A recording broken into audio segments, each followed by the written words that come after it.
Hi, everyone. My name is Lisa Thomas. I'm a Senior Environmental Program Manager with Pepco Holdings, or PHI as we call ourselves. We are owned by the larger corporation Exelon.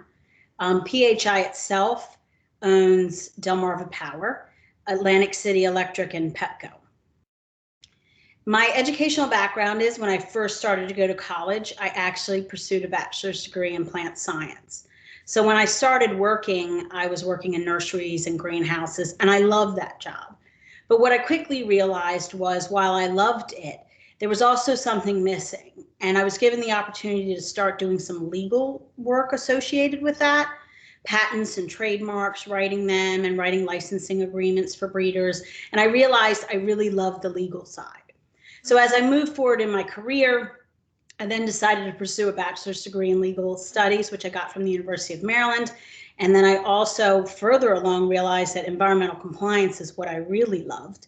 So I got a master's degree in environmental management. And at the time, the University of Maryland offered a dual degree, which allowed me to also get my MBA at the same time. So I have both of those. As a senior environmental program manager, I work in the subject matter expert area, which means in my group, we each have kind of our specialties. My specialty is water, air, and PCBs.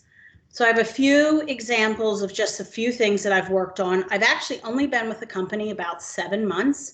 So I haven't been there very long, but this is kind of just the area that we cover. So we're supporting Atlantic City Electric, which covers South Jersey, Delmarva Power, which is Delaware and parts of Maryland, and then Pepco, which is in the DC area, and a couple areas obviously in Maryland also. One of the projects that I've worked on in the last 7 months is to use GIS to identify older equipment that is near environmentally sensitive areas. Older equipment has the tendency to fail, and we'd like to avoid that happening. So what we did was we identified the areas that had older equipment that was near an environmentally sensitive area. And those are the ones you can see here in the black dots. And then what we've done is given that information to operations for them to develop a work down list or a removal list. So as they plan the upgrades and things they're going to change, they can focus on removing these at the same time. We're going to do it for all the areas owned by PHI. Also, one of the other areas is focusing on stormwater management, trying to make sure that PHI-wide we are addressing our stormwater and addressing our stormwater facilities. Most of our substations and facilities have stormwater structures. And if you don't know what stormwater is, basically stormwater is the principle where you are treating the water running off of your property and making sure that it is leaving in the same condition it would there be no parking lots or buildings. You do that by installing stormwater facilities. So on the top left, you have a pond, primarily used for water quantity. They aren't built as much now as they were years ago. Down the bottom is a vegetative filter strip. It slows down the water, allows the water to permeate, and it also treats the water. So you're getting both water quantity and water quality. And usually vegetative filter strips are made up of wild flowers or grasses, as you see here. And then a bioretention is also both water quantity and water quality, again, using plants as one of the main features, whether it be shrubs, grasses, or even trees. So while I have a few minutes left, what I'd like to talk about is how I got kind of where I'm at.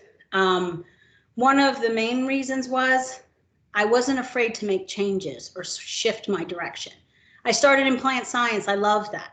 I thought that's what I would always do, but I quickly realized that I love the legal aspect also. And when I realized that I could put together my love of the environment and law, that's how I ended up with environmental compliance.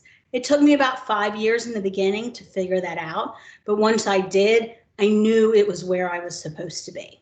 So never be afraid to make changes or switch direction to where you're going, because you never know where it'll take you.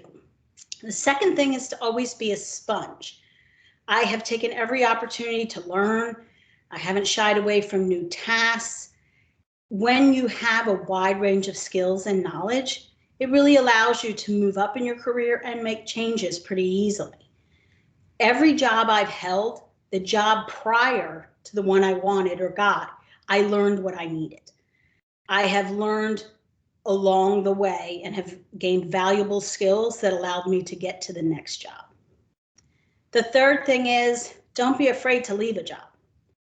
Again, you don't want to leave a job if you don't already have a job, but I think a lot of times people get scared or they think, no, I'm fine here.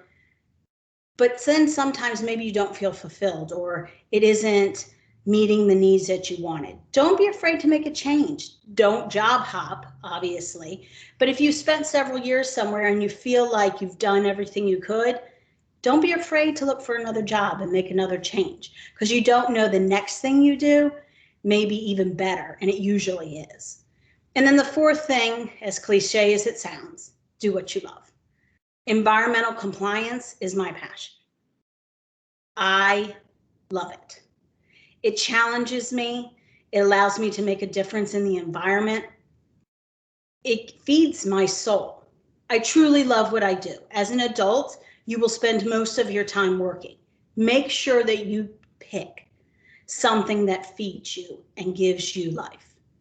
If you are pursuing what you're passionate about, you'll have a lot of success and enjoy the career you have for the rest of your life. Thanks.